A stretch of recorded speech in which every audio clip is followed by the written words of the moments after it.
നമ്മളിങ്ങനെ നാടുകാണി ചുരം ഇങ്ങനെ കയറി വരുന്നു. അപ്പൊ എല്ലാവർക്കും അറിയുന്ന ഒരു സ്ഥലമാണ്. ഇതിന്റെ ഇടയിലൊരു ഇങ്ങനെ ഒരു മക്ബറ ഉണ്ട്. ആ മക്കാമിലാണെങ്കിലോ ഒരുപാട് ആളുകൾ വരുന്നു, മുസ്ലിങ്ങളും അതല്ലാത്ത ആളുകളൊക്കെ ഇങ്ങനെ കയറി വരുന്നു. അവര് വന്നിട്ട് ഇവിടെ രണ്ട് നേർച്ചപ്പെട്ടുണ്ട്, രണ്ടിലും പൈസ ഇടുന്നുണ്ട്. അതേമാതിരി മേലെ കയറിയിട്ട് ഖബറിന്റെ അടുത്ത് നിന്നിട്ട് പ്രാർത്ഥിക്കുന്നുണ്ട്. അസ്സലാമു അലൈക്കും, welcome back to Visal media. ഞാൻ ഫക്രുദ്ദീൻ ബന്താവ്. ഞാനിന്ന് രാവിലെ സോഷ്യൽ മീഡിയയിൽ ഒരു വീഡിയോ കണ്ടു. നാട് കാണി ചുരത്തിലുള്ള ഒരു മക്കാമിനെ കുറിച്ചാണ് ആ വീഡിയോ. വളരെ രസകരമായിട്ട് അഭിനയിച്ചിട്ടുണ്ട്. നല്ല അഭിനേതാക്കളാണ് ആ കുട്ടികൾ. ഈ നാട് കാണി ചുരത്തിൽ ഈ മക്കാമ് ഒരു കള്ളത്തരമാണ്. അവിടെ പക്ക ബിസിനസ്സാണ് നടക്കുന്നത്. കേരളത്തിലുള്ള പാരമ്പര്യ വിഭാഗം സുന്നികളൊക്കെ ഒരു യഥാർത്ഥ വിശ്വാസികൾ പോലുമല്ല എന്ന രീതിയിൽ പ്രചരിപ്പിക്കാൻ വേണ്ടി ബോധപൂർവ്വം ഉണ്ടാക്കിയൊരു വീഡിയോ. എന്തായാലും നിങ്ങൾ ആ വീഡിയോ ഒന്ന് കാണും. നമ്മളിങ്ങനെ നാടുകാണി ചുരം ഇങ്ങനെ കയറി വരുന്നു. അപ്പൊ എല്ലാവർക്കും അറിയുന്ന ഒരു സ്ഥലമാണ്. ഇതിന്റെ ഇടയിലൊരു ഇങ്ങനെ ഒരു മക്ബറ ഉണ്ട്. ആ മക്കാമിലാണെങ്കിലോ ഒരുപാട് ആളുകൾ വരുന്നു, മുസ്ലിങ്ങളും അതല്ലാത്ത ആളുകളൊക്കെ ഇങ്ങനെ കയറി വരുന്നു. അവര് വന്നിട്ട് ഇവിടെ രണ്ട് നേർച്ചപ്പെട്ടുണ്ട്, രണ്ടിലും പൈസ ഇടുന്നുണ്ട്. അതേമാതിരി മേലെ കയറിയിട്ട് ഖബറിന്റെ അടുത്ത് നിന്നിട്ട് പ്രാർത്ഥിക്കുന്നുണ്ട്. യഥാർത്ഥത്തില് ഇതിന്റെ സത്യാവസ്ഥ എന്താ, സംഭവം എന്തത്? എന്ത് മക്ബറുണ്ടോ? അതായത് ഇസ്ലാമിൽ ഇതിനൊരു അസ്ലുമില്ല. ഏറ്റവും അടിസ്ഥാനപരമായിട്ട് പറയാനുള്ളൂ. നമുക്ക് റസൂലിനെ അറിയാം. റസൂലാണ് നമ്മളെ നേതാവ്. റസൂൽ പറഞ്ഞ ഒറ്റ കാര്യം, അല്ലാഹുമ്മ തജൽ കബരി വസന യോബദും അല്ലാഹുമ്മ തജൽ കബരി ചെയ്ത എന്റെ മക്ബറിനെ നിങ്ങളൊരു ആരാധനാ കേന്ദ്രമാക്കി മാറ്റരുത്, അല്ലെങ്കിൽ എന്റെ ഖബറിനെ നിങ്ങളൊരു ആരാധനാ കേന്ദ്രമാക്കി മാറ്റരുത്. അത്രേ ഉള്ളൂ. അതായത് ഇസ്ലാമിൽ ഇതിനൊരു അടിസ്ഥാനമല്ല. എന്നിട്ടോ നമ്മൾ വന്നിട്ട് ഒരു മണിക്കൂർ നേരമായി അല്ലെ, നമ്മളോട് വന്നിട്ട് ഒരു മണിക്കൂർ നേരമായി. കണ്ടമാനം ആൾക്കാർ ഇവിടെ വരുന്നേ. ഓല് പൈസ രണ്ടു നേർച്ചപ്പെട്ടിന് അവിടെ പൈസ ഇടാണ്. അതേപോലെ തന്നെ ഓല് ബാക്കിയുള്ള കാര്യങ്ങളൊക്കെ പ്രാർത്ഥിച്ചൊക്കെ പോകണം. അതായത് ഒരാള് അയാൾക്ക് അള്ളാഹ് മാത്രം മതി. അലൈഹി സ്വല്ലാഹു ബി കാഫിൻ അബദ. അതായത് നമ്മുടെ ജീവിതത്തിൽ പ്രശ്നം ഉണ്ടെങ്കിൽ അത് പരിഹരിക്കാൻ അള്ളാഹ്ക്ക് മാത്രമേ കഴിയുള്ളൂ. അത് മാത്രം മനസ്സിലാക്കിയാതെ ആക്കും. നിങ്ങൾ ഈ മരിച്ചുപോയ ആൾക്കാരോട് പ്രാർത്ഥിച്ചു, ഓലൊന്നും കേൾക്കൂല. ഓല് പോയി, ഓല് മരിച്ചുപോയതാ. ഓൽക്ക് ഇനി ദുനിയാവിനായിട്ടൊരു ബന്ധമില്ല. എന്നിട്ടും ആൾക്കാർ ഇതൊക്കെ വിശ്വസിച്ചുകൊണ്ട് ഓരോ ജീവിതത്തിൽ പരിഹാരമാവുന്ന പ്രശ്നങ്ങൾക്ക് പരിഹാരമാവുന്ന കരുതിയിട്ട് ഓലൊക്കെ ഇങ്ങോട്ട് വരികയാണ്. അപ്പൊ അതിനോടൊരു കാര്യമില്ല എന്നുള്ളതാണ്. യഥാർത്ഥത്തില് പരിശുദ്ധ ഖുർആനിൽ ഒരുപാട് ആയത്തുകൾ ഇതിനെ കുറിച്ചിട്ട് പടച്ചറബ് തന്നെ പറയുന്നുണ്ട്. അതിൽ പെട്ടെന്നാണ് വമൻ അള്ളലും വിമൻ എതവും ഇന്ദൂനില്ല. അള്ളാഹിന്റെ പുറമങ്ങൾ ആരെങ്കിലും വിളിച്ചു തേടുകയാണെങ്കിൽ അവനേക്കാളേറെ വഴി വെച്ച് പോയിട്ടുള്ളവൻ ആരാണുള്ളത്?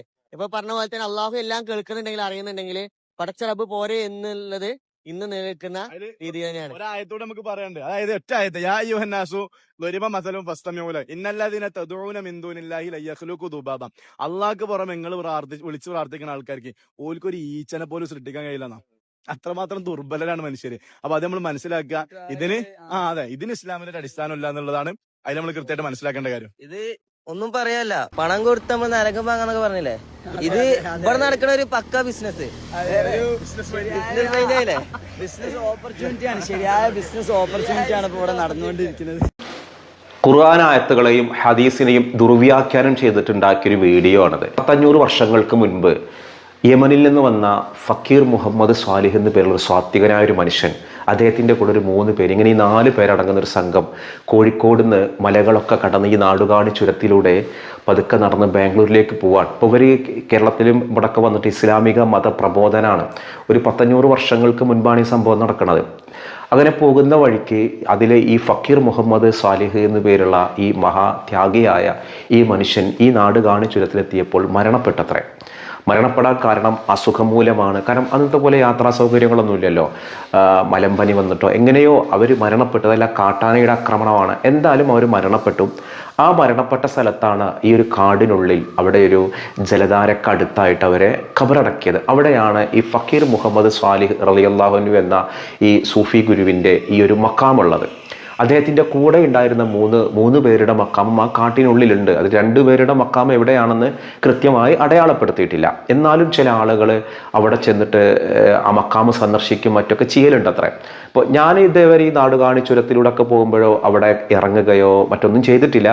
ഞാനിങ്ങനെ പോണ വഴിക്ക് കണ്ടിട്ടുണ്ട്. അപ്പോൾ നമ്മുടെ വീഡിയോ കാണുന്ന ആരെങ്കിലും നാടുകാണി ചുരത്തിലുള്ള ഈ മക്കാമിൽ പോകുകയോ അവിടെ ഏതെങ്കിലും ഇറങ്ങി സന്ദർശിക്കുക, നേരിൽ കാണുകയൊക്കെ ചെയ്ത ആളുകളുണ്ടെങ്കിൽ നിങ്ങളുടെ അഭിപ്രായങ്ങളൊന്ന് ഷെയർ ചെയ്യണം. അവിടെ നേർച്ചകളോ മറ്റൊക്കെ ഉണ്ട് എന്നാണ് എനിക്ക് അറിവ്. 2009 ഈ ഒരു മക്കാമ് തകർക്കാൻ വേണ്ടി ശ്രമം നടന്നിരുന്നു. അന്ന് വഴിക്കടവ് പോലീസിന് ഒരു പെട്രോളിംഗ് നടക്കുന്ന സമയത്താണ് ഈ മക്കാമ് തകർക്കാൻ വേണ്ടിയുള്ള ശ്രമം. അതൊരു തീവ്ര സലഫി ചിന്താഗതിക്കാരായ ആളുകളായിരുന്ന ശ്രമത്തിൽ പോലീസ് അത് കയ്യോടെ പൊക്കി. പിന്നീട് 2019 ഈ ഒരു മക്കാമിനെതിരെ ഒരു തീവ്രവാദ ആക്രമണം ഉണ്ടായി. അതായത് ഈ മക്കാമ് പൊളിച്ചു, ഒരു പാതി ഭാഗം പൊളിച്ചു. ഒരു സെപ്റ്റംബർ മാസത്തിൽ എങ്ങാനും തോന്നുന്ന ആ സംഭവം ഉണ്ടായത്. പിന്നീട് അതേ വർഷം തന്നെ വീണ്ടും ഈ മക്കാമ് പൊളിച്ചിട്ടതിലെ പണമൊക്കെ മോഷ്ടിക്കുന്ന സാഹചര്യം ഉണ്ടായി. അപ്പോൾ തീവ്ര സലഫി ചിന്താഗതിക്കാരായ ആളുകളുടെ ഒരു ഭാഗമാണ് ഈ കുട്ടികൾ. എന്തായാലും ഇത് ചെയ്യുന്ന സുന്നി വിഭാഗം, ഇങ്ങനെ മക്കാമുകൾ ഉണ്ടാക്കുന്ന അല്ലെങ്കിൽ മക്കാമിലൊക്കെ പോകുന്ന സുന്നി വിഭാഗങ്ങളൊക്കെ മുസ്ലിം പോലുമല്ല എന്ന് വിശ്വസിക്കുന്ന ഇവരോട് നമ്മൾ എന്ത് മറുപടി പറയാനാണ്? ഇവരുപയോഗിച്ച ആയത്തുകൾ, ഹദീസുകളൊക്കെ ദുർവ്യാഖ്യാനം ചെയ്യാം. ഇപ്പോൾ ഒരു 100 വർഷമൊന്നും ആയിട്ടില്ല, സൗദിയിലുള്ള ഒരുപാട് മഹാന്മാരുടെ, ഇത് മറ്റേ ഇവരുടെ ഖദീജ ബീവിയുടെ, ഫാത്തിമ ബീവിയുടെ, ഉസ്മാൻ റളിയല്ലാഹുവിൻ്റെ, ഹംസ റളിയല്ലാഹുവിൻ്റെ, ഇങ്ങനെ ഒരുപാട്, അബ്ബാസ് റളിയല്ലാഹുവിൻ്റെ ഒരുപാട് മക്കാമുകൾ, വലിയ കെട്ടിടങ്ങളായിട്ട് തന്നെ അത്തരം കെട്ടിടങ്ങൾ ഉണ്ടായിരുന്നു. ഈ കെട്ടിടങ്ങളൊക്കെ അവിടെ വന്നൊരു തീവ്ര വഹാബി ചിന്താഗതിയുള്ളൊരു ഭരണാധികാരികൾ വന്നതിന് ശേഷമാണ് ആ മക്കാമുകളൊക്കെ തകർത്തിട്ടുള്ളത്. ഇപ്പോൾ എല്ലാവരും നോക്കുകയാണ്, സൗദിയിൽ അങ്ങനെ ഇല്ലല്ലോ. സൗദിയിൽ എങ്ങനെയാണ് ഇത് ഇല്ലാതായത്? അപ്പോൾ എൻ്റെ മക്കാമ് അല്ലെങ്കിൽ എൻ്റെ ഖബറുകൾ നിങ്ങൾ ആരാധിക്കരുത് എന്ന് പറഞ്ഞാൽ അതിനാരാണ് ഈ ഖബറുകൾ ആരാധിക്കുന്നത്? റസൂലുള്ളാഹിൻ്റെ റൗദ ഷരീഫ് എന്നെ റസൂലുള്ളാഹിൻ്റെ വീട്ടിൽ പ്രത്യേകം ഉണ്ടാക്കിയതല്ലേ? അത് പൊളിക്കാൻ പോലും ഇവർ ശ്രമം നടത്തിയിരുന്നു.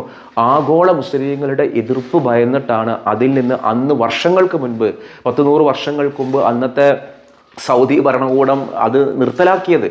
അപ്പോൾ അതിനു മുൻപ് അവർ മറ്റവരുടെ ഫാത്തിമ ബീവിയുടെ, ഖദീജ ബീവിയുടെ, ഹംസ റളിയല്ലാഹുവിൻ്റെ ബദറിൽ പങ്കെടുത്ത ആളുകളുടെയൊക്കെ അടയാളങ്ങൾ പോലും അവർ തച്ചുടച്ച് നിരപ്പാക്കി. ഇതൊരു തീവ്ര സലഫി ചിന്താഗതിയാണ്. ആ ഒരു ചിന്താഗതിയുടെ ഭാഗമാണ് ഈ ഒരു കൗമാരക്കാരായ കുട്ടികൾക്കിടയിൽ. ഞാൻ ഇതേപോലെയുള്ള ചിന്താഗതിക്കാരാണ് ഈ എന്താ പറയുക സിറിയയിലേക്ക് ആടുമേക്കാൻ കൊണ്ടുപോയതും ഇവിടുന്ന് ഒരുപാട് ക്രിസ്ത്യൻ പെൺകുട്ടികളെയും ഒക്കെ മതം മാറ്റിയിട്ട് ഇവർ ആടുമേക്കാൻ കൊണ്ടുപോകുന്ന ചിന്താഗതിക്കാരുണ്ടല്ലോ. അതിലൊന്നും ഒരു സുന്നികളായ ഒരാൾ പോലും ഉണ്ടായിരുന്നില്ല. ഒരു നാടിൻ്റെ കൾച്ചർ എന്താണോ ആ കൾച്ചറിനെ സ്വീകരിച്ചിട്ട് അതിൻ്റെ പ്രാദേശികതയെ ഉൾക്കൊണ്ട് വന്നവരായിരിക്കും സുന്നികൾ ഉണ്ടാവുക. നമ്മുടെ നാട്ടിൽ ഒരുപാട് ആളുകൾ മതപ്രബോധനം നടത്തിയത് ഇതുപോലെയുള്ള തീവ്ര ചിന്താഗതിക്കാരല്ല, സൂഫിയാക്കളായ ആളുകളാണ്. അവരുടെ ഓർമ്മക്ക് വേണ്ടിയിട്ട് അവരെ ഒരു മക്കാമുണ്ടാക്കി അവരവിടെ പോയിട്ട് അവരാരും ആ മക്കാമിലുള്ളവരെ അള്ളാഹുവാണെന്ന് ചിന്തിക്കുന്നവരല്ല. ഒരൊറ്റ സുന്നിയും അങ്ങനെ വിശ്വസിക്കുന്നില്ല. അള്ളാഹു തന്നെ. ആ മക്കാമിലുള്ള ആളുകൾ അള്ളാഹുവിൻ്റെ ഇഷ്ടപ്പെട്ട ആളുകളാണ്. അവിടെ ചെന്ന് പ്രാർത്ഥിക്കുന്നതും ആരോട് തന്നെയാണ്? പടച്ച റബ്ബിനോട്. നമ്മൾ നോക്കിയിട്ടുണ്ടോ? അള്ളാഹുവിന് എല്ലാം ചെയ്യാൻ കഴിയും. അള്ളാഹുവിനെല്ലാം ചെയ്യാൻ കഴിഞ്ഞിട്ട് നമുക്ക് നന്മ പറഞ്ഞു തരാൻ ഒരു മനുഷ്യനായ ഒരാളല്ലേ പ്രവാചകനാക്കിയിട്ട് അപ്പം തന്നെ അതിൻ്റെ ഇടയിലൊരു വസീല വന്നു. എന്നാൽ അള്ളാഹ് ഇതിൻ്റെ ഇറങ്ങി വന്ന് പറഞ്ഞാൽ പോരെ? അള്ളാഹുവിന് മറ്റേ മഴയുടെയും ഇടിമിന്നലും ആക്കിയിട്ട് ഒരു മലക്കിനെ വെച്ചിക്കാൻ അള്ളാഹ് ചെയ്താൽ പോരെ? റൂഹ് പിടിക്കാൻ അള്ളാഹു അസ്രായിൽ എന്നൊരു മലക്കിനെ വെച്ചിക്കാൻ, സന്ദേശങ്ങൾ കൊടുക്കാൻ ജിബ്രീലിനെ വെച്ച്, അപ്പോൾ അതൊക്കെ അള്ളാഹുവിന് ചെയ്താൽ പോരെ? അപ്പോൾ ആ സിസ്റ്റം തന്നെ എന്താണ്?